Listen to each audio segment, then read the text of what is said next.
አላችሁ ወደፊትም ትኖራላችሁ። ጋቸለ ኬኛ ራያን ኬኛ ቀሮ ኬኛ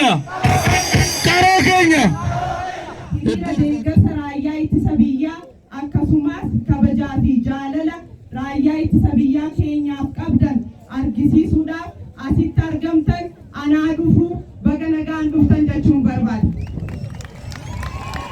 Raayyaan ittisa biyyaa keenyi biyya eeguu bira darbee goota misoomaa ta'ee hojiiwwan harka qalleeyyii deeggaruu akkasumallee rakkoo namtolchee kan ta'ee fi akkasumas rakkoo uumtolchee kan ta'e hundasaa hawaasa cinaa dhaabbatee hojii nageenya mirkaneessuu cinaatti hojii misoomaa hojjechaa kan jiru ta'uusaa raayyaa ittisa biyya keenyaaf hawaasni keenya galata olaanaa kan qabu ta'uusaati jechuudha. Hundaa olitti akkuma beekamutti raayyaan ittisa biyyaa keenya birmadummaa biyya keenyaa eegsisuu keessatti birmadummaa qofa otoo hin ta'iin bilisummaa biyya keenyaa eegsisuu keessatti walabummaa ishii kabajee akkasumas nageenya biyyaa fi uummata keenyaa akka kabajamu aarsaa fi gatii guddaa kafalee jira ammaas kafalaa jira.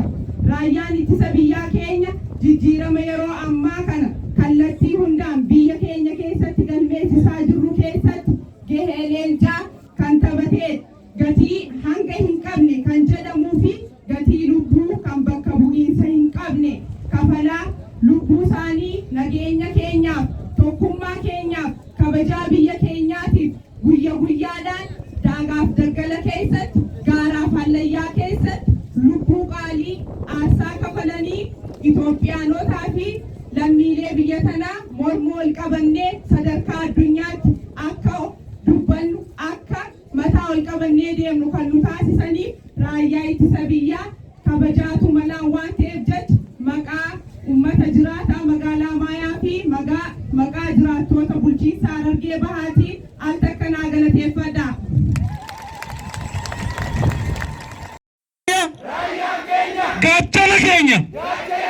Gaachana keenya raayyaan keenya qaroo keenya. Raayyaan ittisa biyyaa calaqqee sabdaneessummaa kan ta'e calaqqee tokkummaa kan ta'e hawaasa isaa kan jaallatu hawaasa isaa cinaa kan dhaabbatu raayyaan ittisa biyyaa birmadummaa biyya keenyaa eeguudhaan biyyi keenyi boquu akka ol qabattu biyyi keenyi akkasiin tokko taatee jiraattu biyyi keenyi sabaaf sablammii gidduu galeessa godhattee ijaaramtee akka isheen jiraattu halkanii guyyaa hojjechaa turee jira ammas ni hojjeta fuula duras kan hojjetu ta'uu isaati jechuudha. Isinii waamamaa seenaan adamu qaleessin jirtu farra kan jirru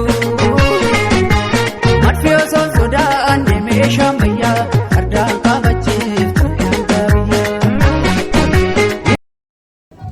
nageenya keenya biyya keessaa fi biyya alaatiin humnoonni adda addaa humnoonni diina nageenya keenyaa ta'an finxaaleeyyii roga hundaan jiru biyya keenya keessatti raayyaa ittisa biyyaa keenya irratti olola adda addaa oofaa jiraachuu cimsinee kan balaaleffannu ta'uu hubatamuu qaba.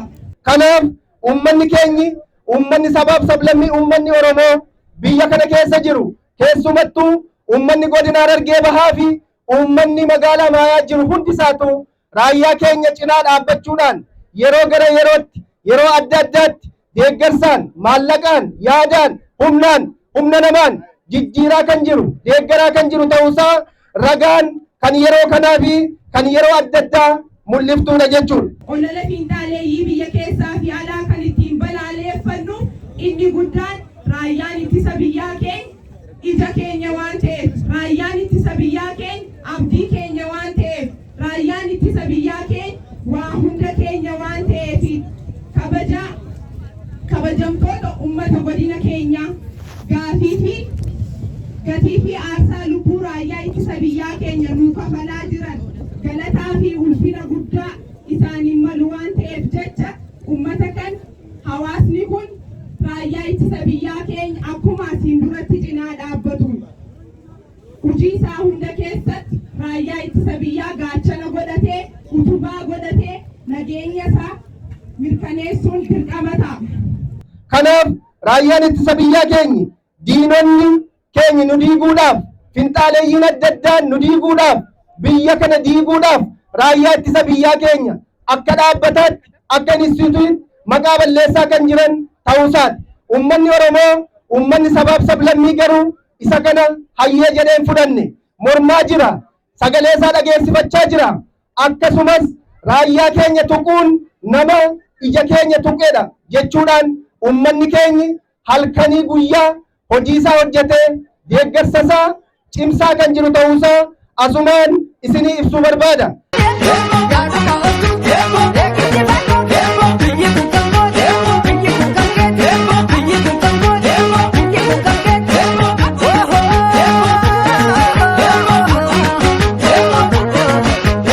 Kanaafuu finxaaleeyyiin saba hundaatu finxaaleeyyiin hundumtuu kan biyya alaa jiru kan biyya keessa jiru isa kana ilaaluudhaan gocha keessan irraa akka of qusattan asumaan dhaamsa isinii kennuu barbaanna jechuudha.